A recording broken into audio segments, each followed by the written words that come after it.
And now we will start with the Spanish study cases or best practices. Meraki were in charge of gathering these examples, and we choose our city, Valencia, to find these examples. We also wanted to provide very varied range of activities that museums are doing nowadays, and especially focusing on those activities that are kind of different about the last we saw from Portugal. So we have 3 cases for Valencia, for Spain. The first one, I'm going to introduce her, is our colleague Jody Di Napoli. Jody, I think you can see now her. Hello. Jody is Jody Di Napoli is an art educator and researcher that lives here in Valencia, and her experience is focused on the awful, but O from awesome, relationship between art and education in projects, especially where schools and cultural institutions and also neighborhood organizations collaborate and cooperate in learning through art process. Jody has worked in museums and cultural institutions in Spain, but also in USA. And at the present, she's working also in different initiatives and is collaborating with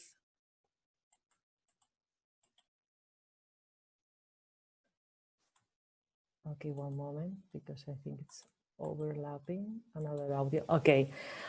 I was saying that Jody also now is participating in many different projects related with art and museums and the relation with community and the schools.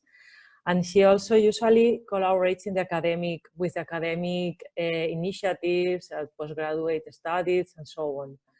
So I give the floor to Jody and say hello. Hi, I turned my mic on. Can everybody hear me? Yes. That's wonderful. Well, good afternoon, everybody. It's a pleasure to be among people that actually are hands-on working in education, especially connecting schools and museums through learning and experimenting and reflecting on different methodologies. It's always a pleasure to spend time discussing about this. I could talk about this forever. It's actually one of my favorite topics, is that relationship between the school and the museum environment, which in a way mirrors the tension between art and education. So I'm going to today talk about a project that I started developing when I came back from working in the United States after 12 years in my hometown. I went back to my hometown of Valencia, where I started developing this project that it's called Creixem al Carme in the local language in Valenciano, which means growing up in El Carmen, in the Carmen neighborhood. I'm going to show you a very short video just to get you in the mood, the feel. And then I'm going to move over to a presentation about just what the project is, are the main ideas, and then illustrate some examples of the activities that we do. So the first thing is I'm going to share the video, which is here.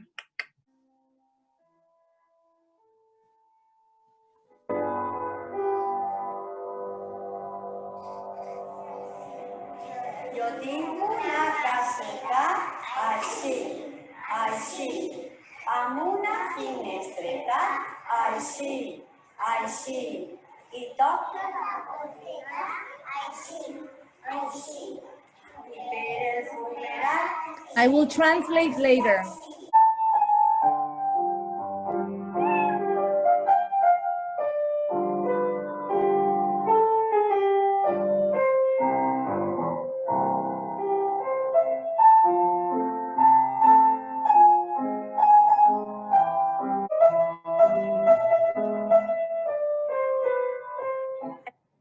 Okay, so this was just the introduction to the video of the project. And now I'm going to begin with the presentation.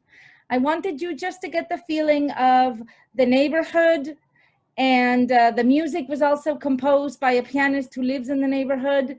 So I just wanted you to see it in movement and in motion, okay? And now I'm going to share the presentation, which is actually working. You see it, right?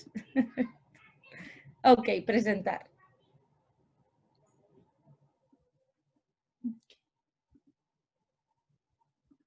Okay. Does everybody see there it is, perfect. Everybody sees the landing page? Now, yes. Fabulous. Okay, so the project is called Crecem al Carme, and one of the main goals, or what defines the project, is that we're learning in our own environment. So what is our own environment? In Crecem al Carme, our own environment goes beyond our school. We think of our school as one of the areas where knowledge takes place, and our school is related to many other places in our neighborhood, including cultural institutions. Crecem al Carme is a project that takes place in a neighborhood that is the oldest neighborhood of the city of Valencia. And actually the school is completely surrounded by cultural institutions and heritage monuments. Every stone, every street, every wall, every balcony, every building has a history of being there for a very long time. In some schools, children open their windows and they see a forest, or maybe they see a farm. Here, when you open your window, you might see some ruins or the Museum of Contemporary Art. So it is a neighborhood that is very affected by its past. And before COVID, it was also very much affected by the phenomenon of touristification. So many of the spaces that historically belonged to the people that were in the neighborhood because they used them the most, such as plazas or even monuments, with the rise of tourism became inaccessible. Some of the areas, some of the streets were completely impossible to walk through them. So why does this project why do we develop this project? I would like to start by first asking everybody a question. It's, what type of learning can be generated when growing up in an environment within a structure of collaboration among cultural and educational institutions, social agents, and community life? Next question. Whoops. What long-term effects could this type of collaboration bring to those growing up in this environment and to the environment itself? So the way we articulated this project was really thinking about people, place, and the institutions that are located in that place. But we were really thinking about the people that live in the environment, the people that work in these institutions, and then the environment as a collaboration between people that work and live together. So one of the main theories of the three main theories and pillars of this project is learning in one's own environment, the concept of aesthetic experience, drawing for John Dewey's theories of art and experience, thinking about experiences as comparable to art. And then the last one is neighborhood collaboration. So really strengthening, weaving ties and strengthening relationships between different types of organization, really thinking about strengthening the neighborhood as a whole and learning. So now I'm going to read 4 taxonomies that for this project are valid. One is that collaboration among cultural and educational institutions driven by learning can strengthen a local environment. And this is how we started our first relationship between a kindergarten, a primary school, and a museum in El Barrio del Carmen that are located 5 minutes distance from each other. These institutions coexisted, but they had never thought about what neighborhood could they build if they actually collaborated and worked together. So the first thing we did was we found a person of contact in each of the institutions, and the collaboration began. The second is our second taxonomy is that the relationship between the cultural and the educational institution is still impervious. With that, we mean that yes, we work together, but are we really allowing learning to alter internal structures or letting it lay, or is it just on the surface? So how can museums and schools work together to really change, affect internal structures of one another based on needs, as well as based on co-creation of different systems and structures to benefit learning? Here in this graph, what you see is the museum, the neighborhood, and then the people at the center.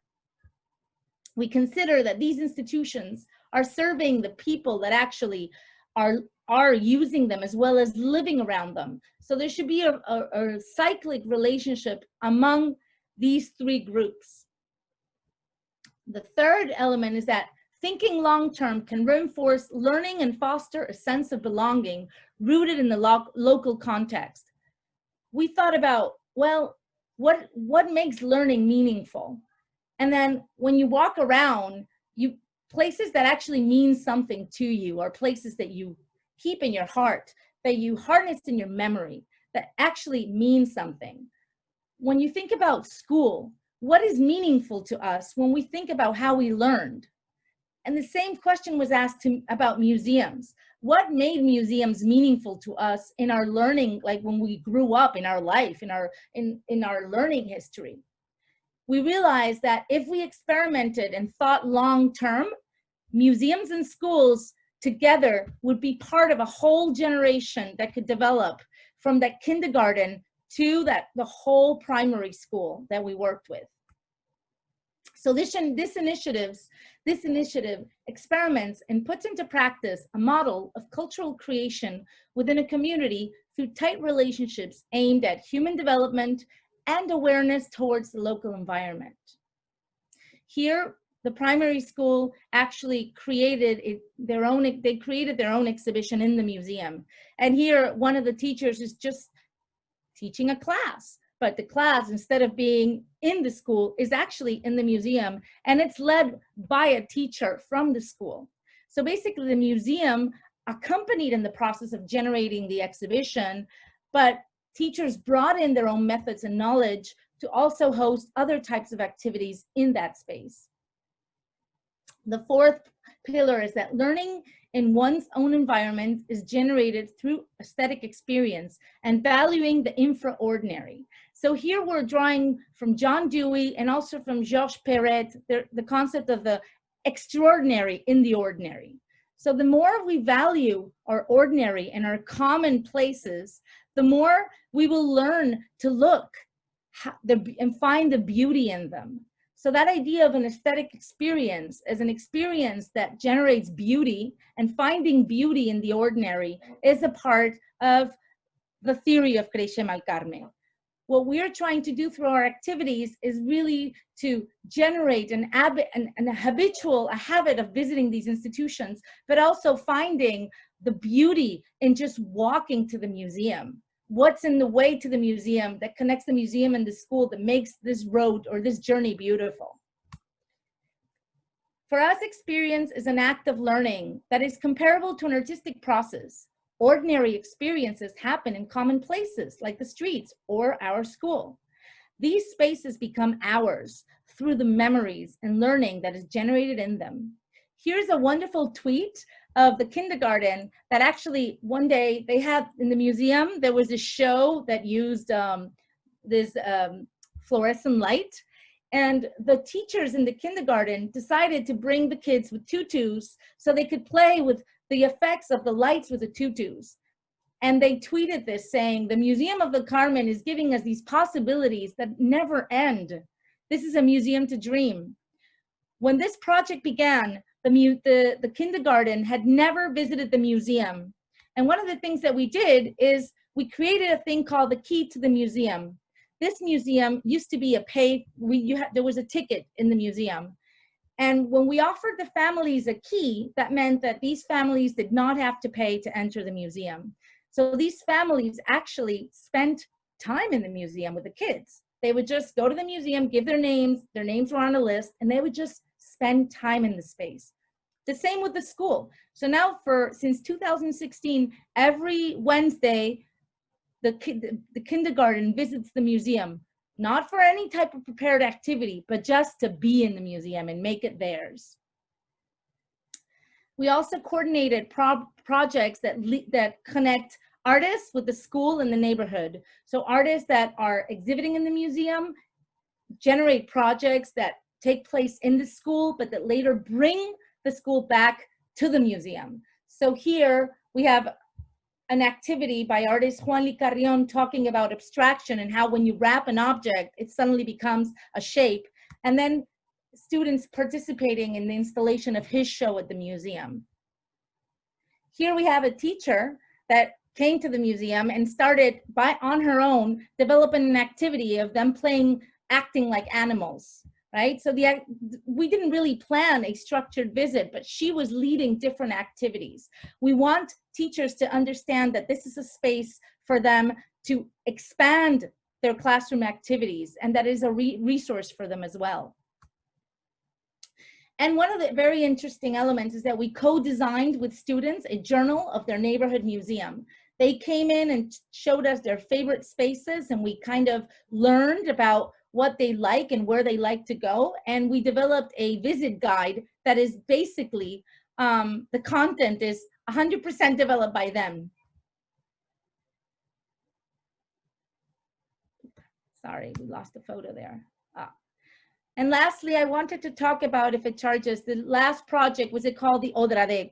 It's an unexpected guest present everywhere. We wanted to develop different materials that created sculptures, but also fostered imagination. So this is an Odradek, and an Odradek can be done with these little pieces. Odradeks contain narratives, and what they are is unexpected guests that are can appear in the museum, in the school, in the neighborhood, everywhere. But this way, it was connecting the three kind of areas that we're working with. And just to finish, here are some of the workshops in the museum that we did with the Odradek. The Odradeks were built in large pieces and in small pieces in collaboration with different students, as well as with their teachers and their families. Images of the neighborhood were projected in the Odradek in the museum. And this is later the Odradek came to the classroom. And they actually built their own Odradek, they named it, and here they're drawing their Odradek. Lastly, I wanted to show a video of what they did with those Odradeks in class, if I can. Here, look.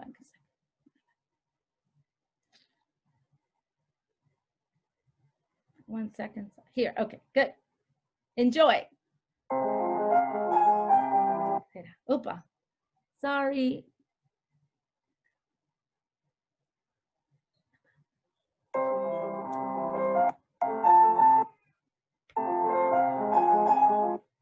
Oops.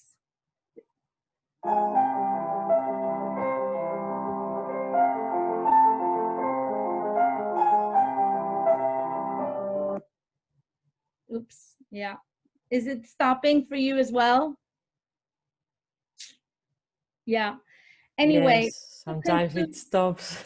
Yeah, sorry. Just to conclude, I want to let you know that Keisha Malcarme is now, I'm working with this network that it's called Network of Red Arte y Escuela de Planea. And this school is actually one of the pilot schools that is working in this network. This network is working in different regions of Spain. And what we're doing is we're researching different practices that connect art, like basically schools and museums, but that explore the relationship between art and school. And we're generating materials for museums and also for schools and working with artists. And lastly, I just want to say, whatever path the work of art pursues, it's just because it's full of intense experiences. Keep alive the power to experience the common world in its fullness. Thank you very much. I thank it to you, Jody. And I would love to hear about your own experiences in similar, even trying to establish any type of form of collaboration between a museum and a school. So write me an email. Let me know. As I said earlier, I love to talk about these issues. Yes, as you could see, the approach of Jody is from the other side of the museum. So it's how to bring the surrounding, the environment of the museum to the museum and vice versa. So that's why we thought it was a very, very nice approach. And she, from the base, she uses this 3 dimensions approach. I mean, neighborhood, school, and museum. So it's perfectly, this example fits to our context. So if anyone has questions, or maybe you are very shocked with the message, no, because it's also really more related with art, with the contemporary art. So it's a totally different approach. Yeah, but it's also heritage. I mean, El Carmen, that's the thing. Every stone, El Carmen Museum, I haven't explained the building, but it is an old cloister that basically has a Gothic cloister, a Renaissance cloister, and then it has contemporary art exhibitions. But it's next to a very big church, it's Baroque facade, and there's different ruins around. So it is connecting heritage to the present. Just can I say something? Hi, Judy. Thank you very much for your presentation. I like it a lot. Just to emphasize some things, I think for our colleagues in Cosmos project, is important the questions that you approach in your presentation, and the connection with community and neighborhood is so much important, because museums and schools without engaging with community are nothing. And this connection from real society with the neighborhood and developing these activities are very, very the core of this Cosmos project. So once more, thank you again. You're welcome. Thank you. Well, Jody, Miguel speaking. Hi. Thank you for bringing your experience. It's a completely different experience that we have been showing today, but that's the magical thing in this project. We need different approaches, and your approach brings the territory together, the museum and the school together. So and the school can go to the local heritage or to the museums. Teachers can go, they engage with the museum, teaching the museum in collaboration probably with educative service of the museum also, because they can work together. And that's what's the main meaning. Put everyone working, and in a very aesthetic or synesthetic way. So this is a great idea also for our partners in Cosmos project. You can through the starting point of the Cosmos museums, you can explore also the territory. For instance, in the Cosmos project in Portugal, our school, we have 7 spaces that we are going to develop the narrative of our museum. One of the spaces is the city. So we are working with the students, collecting the data from some heritage, selected some heritage from the city. And we are going to build a big map in the floor where we can interact with that heritage in the map in the floor, but also develop a flyer and design a touristic guide through our local heritage. And we had to develop some partnerships, and this dimension of the partnerships is very important to make it to become sustainable any project. So the municipality, they are available to inclusive finance the school to put the kids, the students, to talk for 1 minute to a video explaining the heritage. Some object, can be a sculpture, statue, can be a paint, can be a road, important road, can be a boat, can be something. And so you will have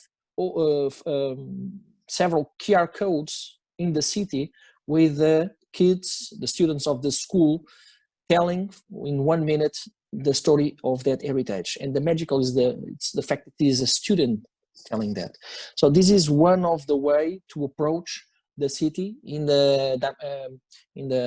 the strategical partnerships also, but going from the Cosmos museums to the territory. So this is just one experience to share with you, an idea for our partners. Once more, thank you for bringing us your wonderful experience. Thank you. Thank you very much. Miguel, I have a question to bring back to you, which is, you mentioned that you're working with tourism, and I have a question. So when you mean tourism, which audience are you talking about? Who is your audience? Yeah, the general public, because we are just near Lisbon. Lisbon is a very known city now in our contemporary context, because of the pandemic issues. So dropped down the number of the tourists in Portugal. But the municipality, Almada municipality, just by the other side of the river Tejo, they are very enthusiastic, and they are educational city also. They have several cities in Europe that has this stamp, educational city. So they have some obligations to develop strategy with the schools and so on, bring together, bridge the schools with the territory, with the heritage. So the municipality approached us because we have this partnership of Cosmos with the municipality. And so they developed us, they challenged us to bring this dimension to our space of our narrative in our museums, the territory, the city. And we say, yes, we are going to work with them. We have set on the 9th of December a meeting with them to set the script, how we're going to do, what kids we are going to join, and so on. So we're going to connect one part to another part. So this is the way we are going to do that. And the people that will come to visit from Lisbon or other sites to Almada, and they will walk through the city. When they approach some heritage, non-heritage, they will find out their QR code with a static design, specific design that we are studying now, and they can connect from their cell phones and see what the kids, and probably a short video with other things also, can show about the monument through our students. That's wonderful.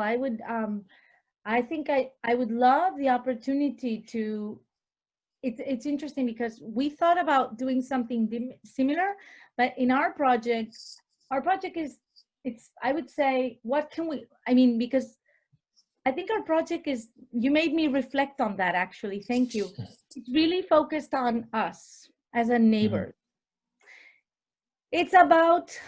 It's about fostering because when we visit somewhere new, the level of knowledge that we get from somewhere new is up to here. But as you know, you build knowledge and you dig deeper and deeper and deeper. So I think this project is about digging deeper, and it's about going to a place many, many, many times to generate more experiences in that time and build knowledge on that time. So I wouldn't say we're for the general public, for example. I say that what we learn can be exported to but it's interesting because it is a small scale project. It's really focused on like a neighborhood. And if we develop this model in another neighborhood, I think it would come up with a different narrative, I would think. Probably. That would be the focus. Just to finalize, our goal here is to put the kids working with the municipality and so on. So bring the school to the territory and the engagement, the focus point there, it's the community school museum. So this is an example. In Italy, you have several examples. You have one example, I think it's in Florence. Maybe Mario can help me with that. We worked that in AME project, Eurovision Museums Exhibiting Europe. There is experience in this one that the students, they had some dates, for instance, Saturdays or Sundays, the kids would adopt one monument, and they will used to be at 10 o'clock or 11 o'clock there near the monument, and the people that cross that monument, the kids will explain something about the monument. So that was a very nice experience. They were all around the city. I don't remember if it was Florence or was Rome, but this is other project and other idea that you can bring to your project. We will have this experience in our outputs of our project, in our websites, in our memorandums book, in our manual book, How to Build a Cosmos Community School. So you will find that in the end of this project about June next year. That's great. Congratulations, Mario. Sorry. Judy, is Mario speaking right now. Okay, thank you, Miguel. We are glad to help you with experience. As Miguel said, we are trying to make a database with the best practice in several museums as well, and there are a lot of former projects financed by European Union with several examples of good activities promoting the connection between schools, museums, and the neighborhoods. So we are able to help you with this, and the Cosmos project is more focused, as Miguel said, in how to construct the construction of community museums focused on in school. According to what you show us today, this work with community and the work with neighborhoods is very interesting, and also there are a lot of experiences that we can share in Cosmos about engaging the neighborhood into museum or in museum space, as Miguel said, that experience in Italy, but not only in Italy. For instance, I remember some experiences in Slovenia, and how the museum, it was a museum of contemporary art as well, and they were focused in the thematic of Second World War, and how would they engage with people talking about a very difficult issue. If the Second World War is a very difficult issue to engage with community, and they made a lot of activities very interesting. For instance, they promoted something like this: 5 minutes with curator, and they have the curators with one object, and they only have 5 minutes to explain the importance of that object, and then 5 minutes later they ring a bell and they switch to other curator to explain other objects. So there are several times of several things that we can do. And the other question that Miguel said, put the students talk about the museum and the collections, and there is a lot of activities and a lot of examples to share. So just ideas. Just to okay. complete, Mario, we Thank will you. have more or less in March a big event that will be organized through this concept of the project, but open for a general public discussion and presenting this good experience in several ways also. But we will advertise and we will speak, we will communicate these events in Thank you, the time. Okay. Thanks to Jody. Now she has to leave, but of course you have her contact, and you can ask for anything you want from her. We will also share the presentation of Jody. That was amazing. And then, if you say you can say goodbye to Jody. Bye-bye. Hi, everybody. It was a pleasure. Thank you. So now I will switch to the next good practice. This is a totally different, of course. Now this is not it's just a video that our colleague from a town near Valencia that is called Giria has produced for us with many efforts because he was really busy. And this is a very, very different approach too, because in this case it's because he is the director of the tourism board of the city. So as you can guess, it will be a different approach to the heritage and how they approach the heritage and the connection with the public both general public and local people. So it's like double lines of work, because it's, as Jody mentioned before, it's not the same to approach the heritage to locals that has a different relation, a more closer relation with the heritage than foreigners or tourists from abroad. So now I'm going to share the video, and after that we can just comment. Good afternoon. I'm Vicente Cessé, and today I'm going to talk about another approach to the heritage, the tourism. As your museum projects involves not only your schools, but also your community, your heritage, tangible and intangible, natural and cultural, there are some examples and methodologies that are frequently used in tourism enhancement that I think could be useful for your initiatives.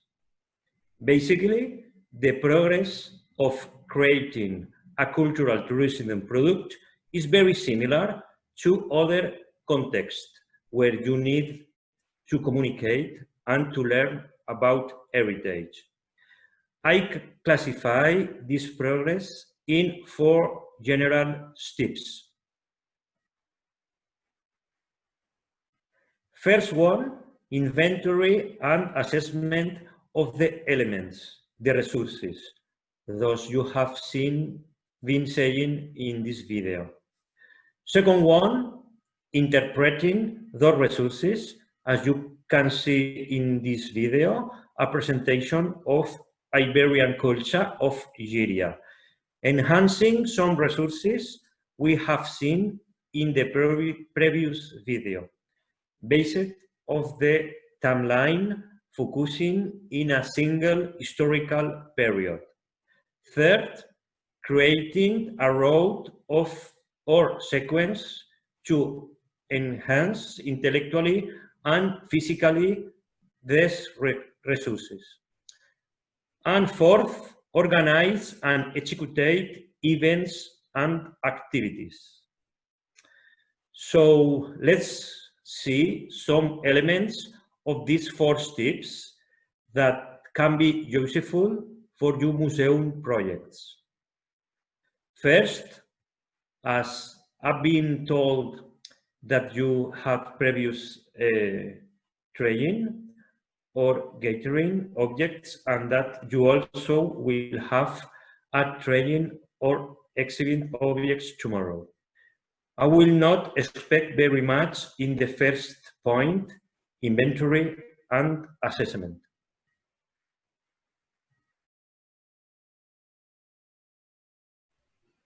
The objects, traditions, music, images, histories, outdoor monuments, houses, streets, etc.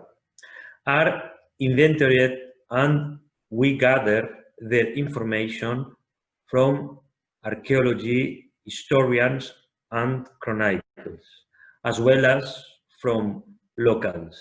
The people you can see in this video a project developed by about the process of urbanization at the end of 19th century, with many old pictures, but also testimonies of Elda from Iberia. In the case of Iberia, we inventoried Iberian archaeological sites, a Roman mausoleum, Roman and Arab bath, Gothic church, Renaissance palace, neoclassical monastery and hermitage, as well as museum and other kind of exhibition spaces. Also, natural sites, trails and agricultural landscapes, wine production and other rain-fed crops like almonds, and their objects and spaces like cellars, among others.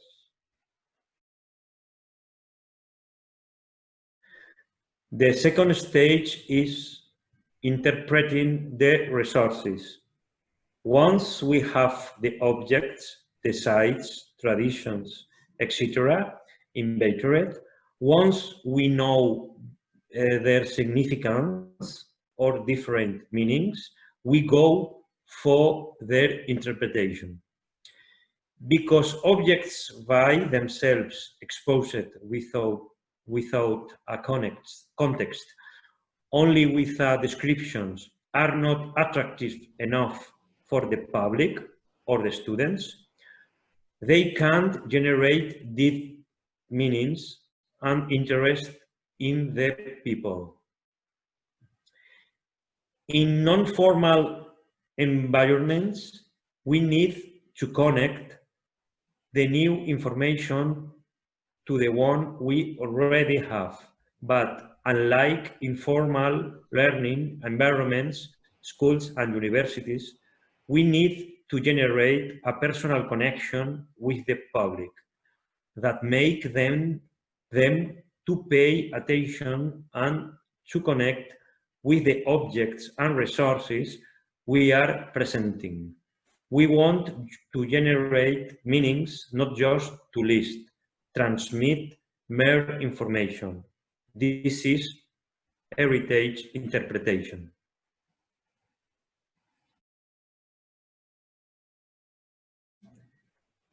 The third stage is to create roads or sequence to enhance intellectually and physically these resources. For heritage interpretation, there are many tools or vehicles, for example, creating a road, a sequence, or of visit that has a message behind, a history, a timeline, a nexus that provides a sequence. For this, we combine different resources in tourism roads that allow the visitor to construct a temporal line, a history step by step, highlighting in each object or place things and events that are able to connect with them. This video is a presentation of roads that we are designing outdoor. They are roads that explain the context of cultural heritage through the landscapes, the significance of cultural elements in their natural context, what we could call cultural scapes or historical landscapes.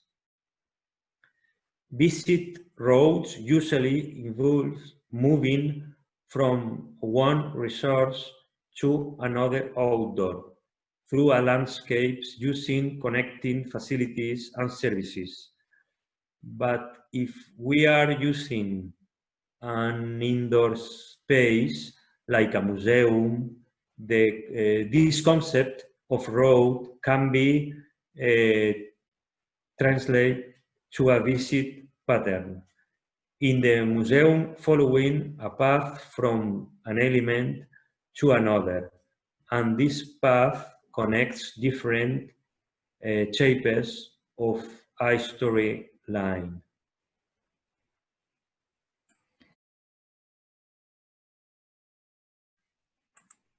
Organize and do events and activities.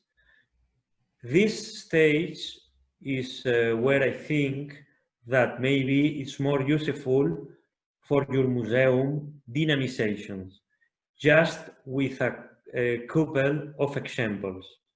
Here, this is a video. You can see one of the personal means we can use to interpret the heritage through dramatizations. Here in this video, you can see some of the events that we organize that include dramatizations. These events also include, beyond dramatization, other dimension of the culture like Ibergiria Festival on Iberian times, archaeology workshops, historical recreations, conference, gastronomy. Another is Night Tales, heritage, characters, melodies, and good state. Night guided visits in summer with it's very warm, and we have historical recreations, on-site life, music and food organized in 3 chapters: Roman, medieval, and Renaissance Baroque.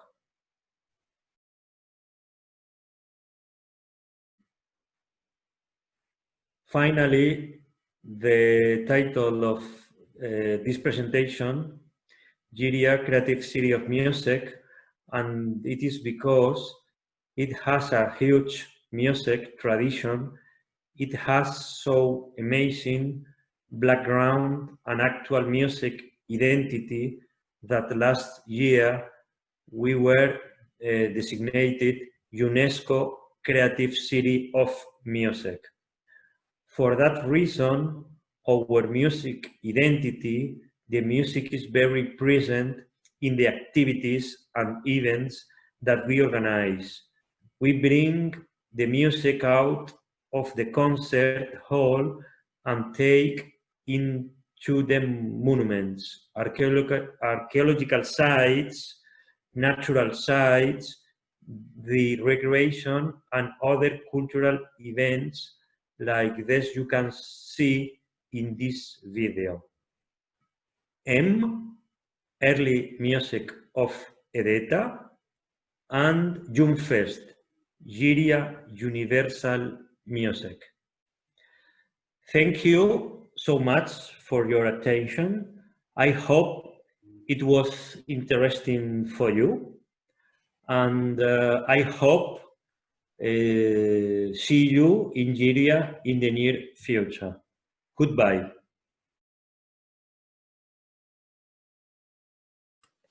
Goodbye. Okay, so basically our colleague from Giria, he is in charge of managing tourism, but also in communicating the heritage to the neighbors and the neighborhood towns of Giria. So he is immersed in dealing with all the heritage with different historical periods of the city, jointly with the components of the identity of the local community, and he tries to combine this and offering different activities. Usually they design activities that combine different cultural components, as he said. For example, gastronomy, music is always in the recipe, in this combination, the heritage sites, the objects that they find, the museum, the schools, everything. So I thought it was a nice example, especially because he is also lecturing at university and explains the postgraduate student how to design these products, these activities, with these 4 basic stages of this process of designing. Okay, and the last case is from another space of our city of Valencia, is the Botanical Gardens of Valencia. So as you can guess, also a different approach to this enhancement of the museum, this dynamization. And we have today here Olga. Olga, are you there? Hello, Olga. Pau, So, yes, tell me.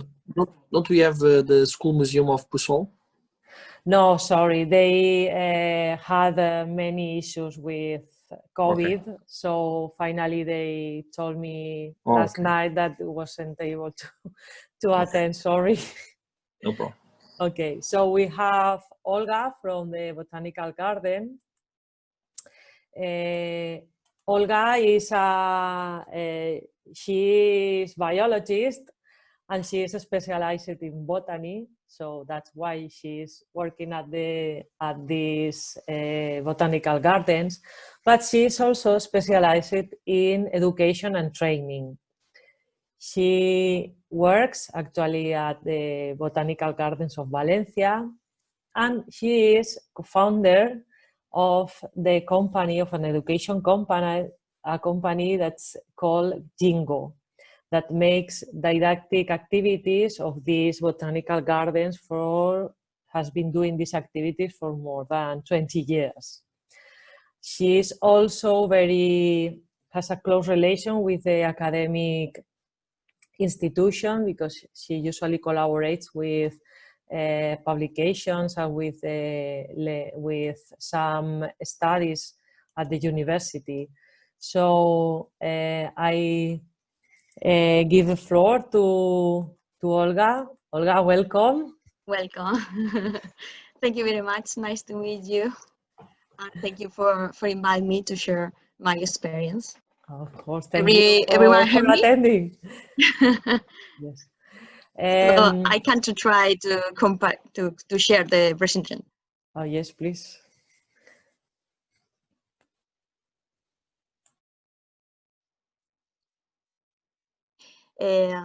We can see it.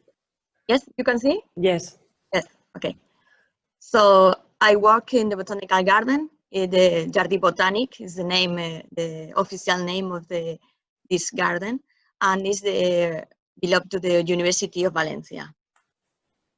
The role of botanical garden is very important because I think it's a vital role to play in conserving plants, but conservation cannot succeed without education. Garden are an excellent place to teach people about the importance of plants in our lives and in the global ecosystems. By highlighting the truths that plants are habitat phage, garden can help people to look at ways in which biodiversity can be protected. Botanic gardens and arboretum offer a unique window to the wonders of the plant kingdom. There are more than 106,000 gardens worldwide. Together, they receive over 200,000 million visitors each year. In Spain, we received the last year, not this year, 200 or 2,200 people, in all kind of people. For some people, the gardens may present the only opportunity they have to be close to nature and to learn about plants. Plants are fundamental importance for life on Earth. They interact with animals, microorganisms, and the non-living components of the planet, oceans, atmospheres, fresh water, rock and soils. The various variety of species means that we can use plants in every aspect of our life.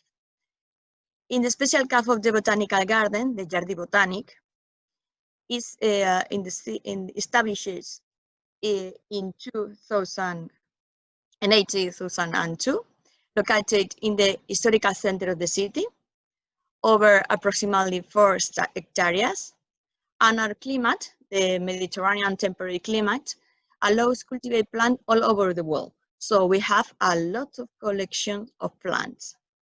This is the beautiful picture about the botanical garden in the middle of the city. And this is not a bigger botanical garden, but it's very important because the antiquity of the heritage and the collection of trees. This is the map. We can see there the greenhouses. They are not big greenhouses, but they are very important because the majority of collection are outside the greenhouses. This is a beautiful picture about the big greenhouses. It's a tropical greenhouses, and another greenhouses about monographical, like carnivorous plant, ferns, orchids, and bromeliads. And this is a shade house, a beautiful architecture building. And this is a collection of plants from desert.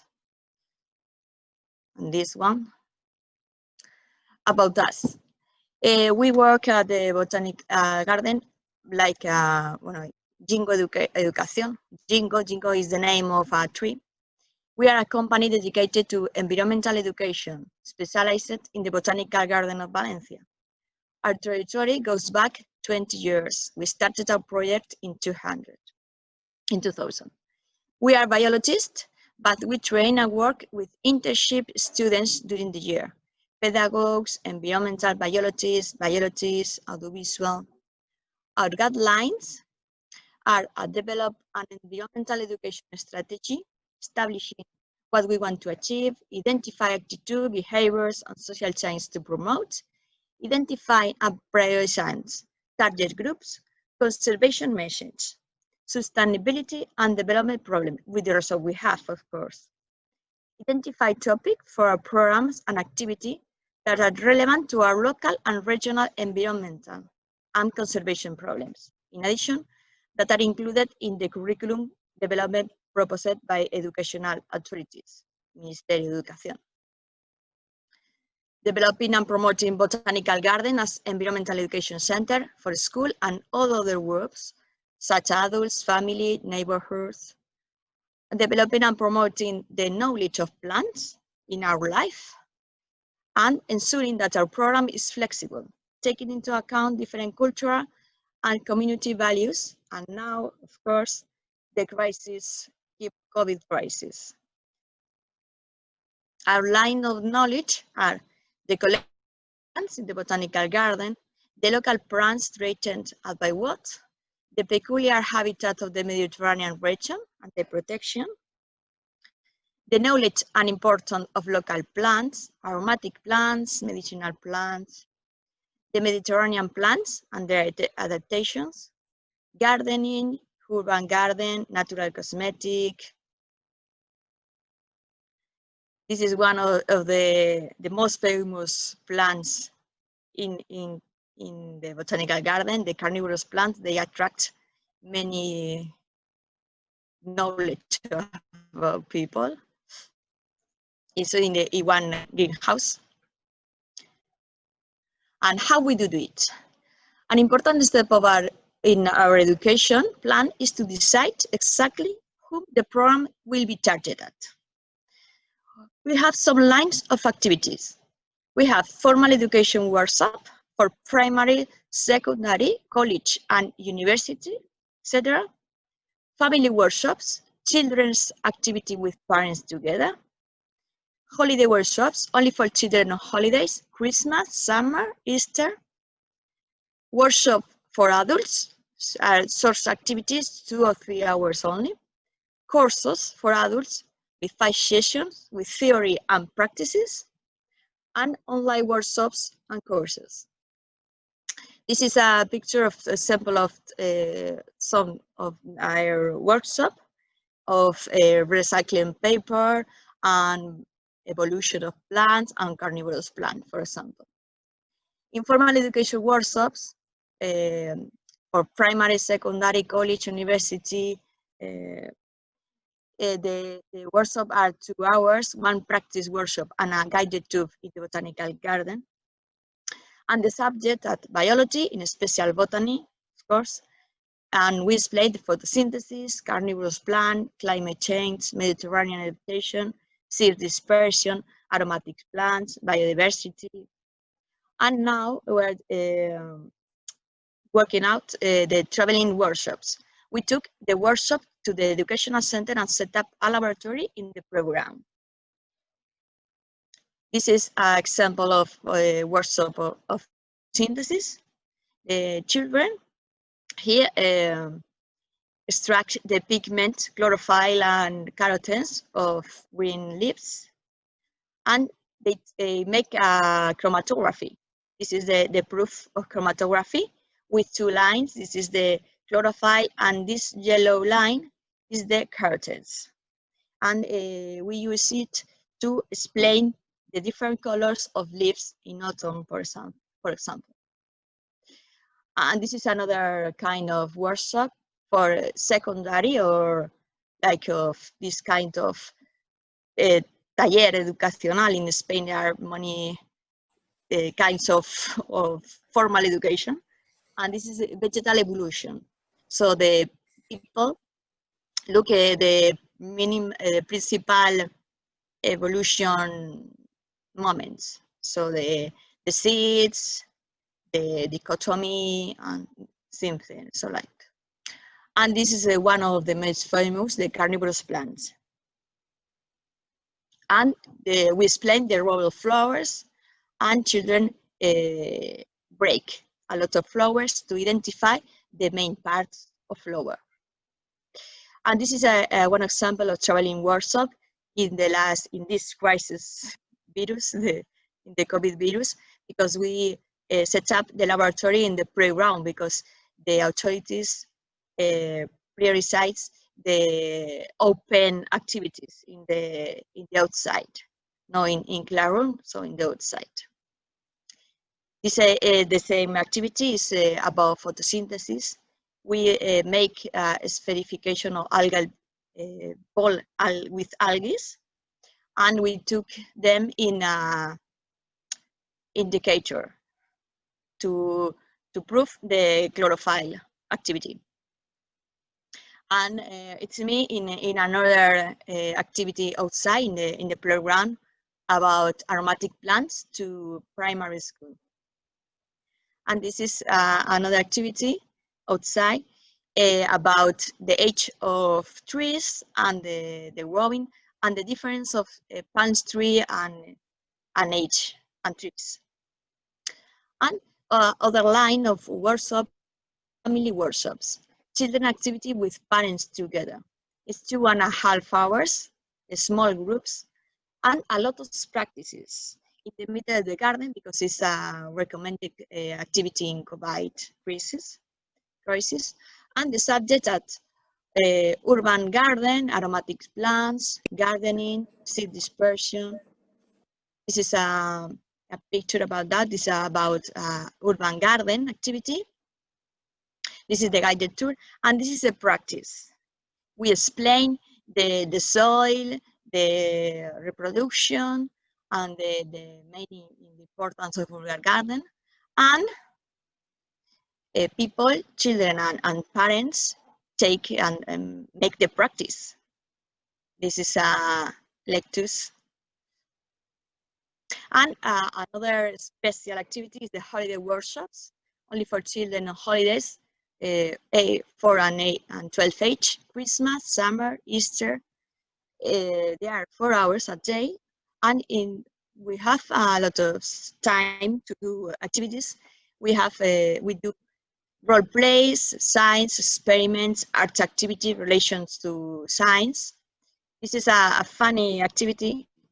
The last Halloween, it was a Halloween guided tour, the terrifying plants, because we explain the poisonous or magic plants or legends associated with plants. This is an activity of summer school. The same activity to show the principal plants.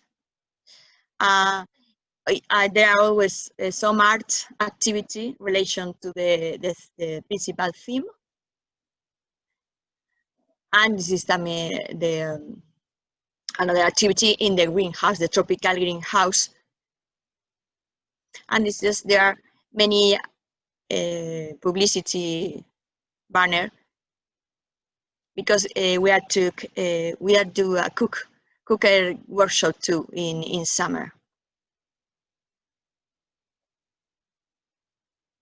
And for adults, we have a workshop for adults, because that short activity, 2 or 3 hours, and courses for adults with 5 sessions with theory and practices. The subject is urban garden, ecological gardening, medicinal plants, aromatic plants. This is another workshop about chromoplast and chloroplast workshops. And this is an activity of a natural cosmetic workshop. We explain the importance of medicinal plants in cosmetics, and we do a lot of practice. like this, a balsam with wax and aromatic plants. And now, due to crisis, the COVID crisis, we are developing a new project about online courses and workshops. The online courses is about gardening, aromatic plants, urban garden, and the online workshops there are 2 lines without material. We explain the subject and the practice with a video. Children and adults make the practice in their home or school, or with material. We explain the subject and provide the necessary material to carry it out. We are preparing this kind of workshop about aromatic plants, seed dispersion, and now we have a Christmas decoration with plant material, biodegradable material. This is a picture of preparing the video of workshop. So this is all of my part. If you want to see more things, you can to share, or you can to follow us in different, because we have a lot of activities in YouTube, for example, or in Instagram. Thank you very much. Olga, thank you very much. A little short, but No, it's what we need. I think the short is I think it's surprising how quick you are adapting to the new yes, situation, and how many initiatives you start running after the beginning of this health crisis. Yes. I was particularly interested in your good practice in Jingo, because I think you work really in a really structured manner. I mean, you establish your target groups. Mm-hmm. You know what they are more interested in. Yes. You know what kind of message you can transmit to them, and then you do these combinations of this target public with the respective workshops or activities and contents, the educational content. Yeah. So that was really interesting, because as our museum is trying to connect community, school, and the museum itself, with this community relation is like the more different part in the schools, because the museums are being built in the school, but they also work in the surrounding area, in the community. It is interesting because it's a way to start working with the design of the activities, having a clear idea what are your targets. And it's really nice, your combinations, because you have types of public or target groups that are similar to us, because you have families with kids, yes, students from, I don't know, from kindergarten maybe, yes, to kindergarten to university, yes, yes, and also vocational trainings. yes. So you have really varied target groups.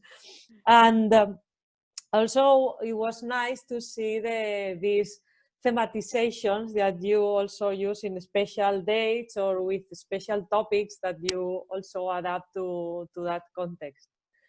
So now I stop talking. Thank you. And just in case someone has a question or a remark or a curiosity about how it's working surrounded by this amazing framework that has... I invite all of you to visit the Botanical Garden, because it's a very, very beautiful place. Okay. Well, Pau, I can start. These 2 last presentations that we had, I think it was Cisse, the previous presenter. Giria, Cisse. Yes. Cisse. And Olga, they brought us different perspectives of the dynamics that you can do with the kids.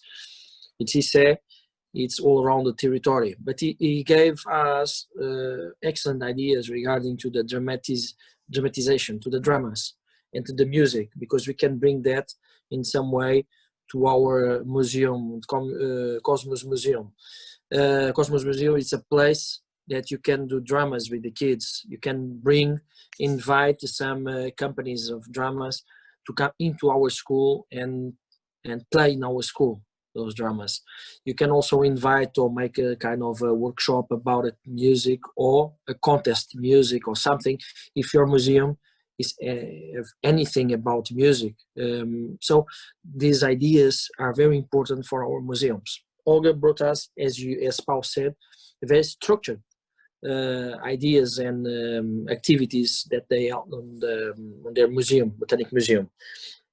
But what is I think it's very important to don't forget the museum, the Cosmos Museums doesn't their goals. It's not substitute the museums, the real museums, because the Cosmos community school museums in each of the 6-7 schools that we have in our project, to build a museum with their narratives, own narratives of the school, of their territories, and so on, and to show also the international dimension of each partner.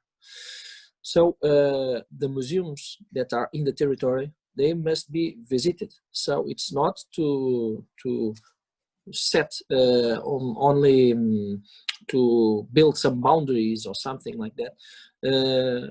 Because we have a museum in our school. No, the museum, it's the narrative of our museum, have a specific story about the narrative that each school is going to build. But when you need to approach other, for instance, botanic and science teachers usually want to go to the botanic museums or invite the botanic museums to come to the school. So it's very important to understand this issue. If I need to work with transport, for instance, I should go to the Kosher Museum because I can learn more there in the objects, real objects. So it will not substitute our museum. If I want to work other dimensions in our museum, our territory, our UNESCO territory that I have in my museum, okay, that I can use my museum, and we need to plan activities for our museum also. But it's not to impose an idea and forget the other museums. The most important thing is to bridge with other museums, to connect the museums, to bring the museums. They can come and work in our museum also.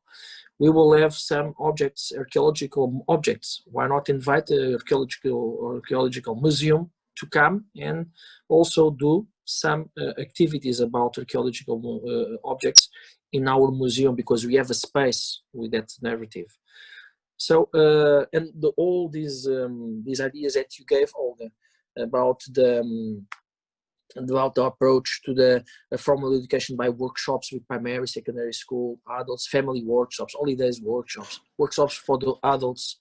Of course, all the Cosmos community school museums that we are building can also approach families, can also approach the community, the external community, and so on. So this is, I think, for our interest, for the community, for our partners in this project, this is, I think, beside other ideas, this one is very important. The examples that you gave to us, the way that we can activate the museum through this kind of ideas. So this is the main goal. And now I would love, I know that we are going to have a few minutes to discuss between partners, and I would love to listen to all the partners after this session, what they think about it. So this is a challenge for in a few minutes. But Olga, thank you so much also to be available to come to us. Thank you, Paul, to invite all, and Laura to invite all these participants, wonderful participants with a higher quality they brought to our project. So thank you to Pau and to Lara also, and the rest of the participants. Mhm. Thank you. Okay. You're welcome. Thank you. Thank you, Miguel. Pau, can I say something? Where are you? Yes, Mario. It's Mario. It's Mario again. Well, just to congratulate these two last presentations, Olga and the other colleague in the video. They bring us now new approaches, of course, different approaches, and a lot of ideas for Cosmos partners to develop. I just want to stress one point that Miguel said. When we are talking about objects and we have museums, the Cosmos museums and school communities museums will make this dialogue with the museums. Like Miguel said, if you have talk about transportation, we have the National Museum of Coach in Portugal, for instance. But if you want to talk about archaeology, we have several archaeological museums in Portugal, Spain, Italy, Greece, whatever. So the point is to engage for Cosmos partners is to engage with the local museums, with neighborhoods, with communities, and to take advantage on that, because the community museum in your school will depend of this relationship that you establish with the museums in your city as well. So just was that remark. Thank you very much. Yes, that is. I was thinking in the same line, because my perception now is that the idea is like becoming more permeable and to establish symbiotic relations with our environment. So both with community, with landscape, with museums, with other institutions. So I think that's the point, and the idea is focusing on that.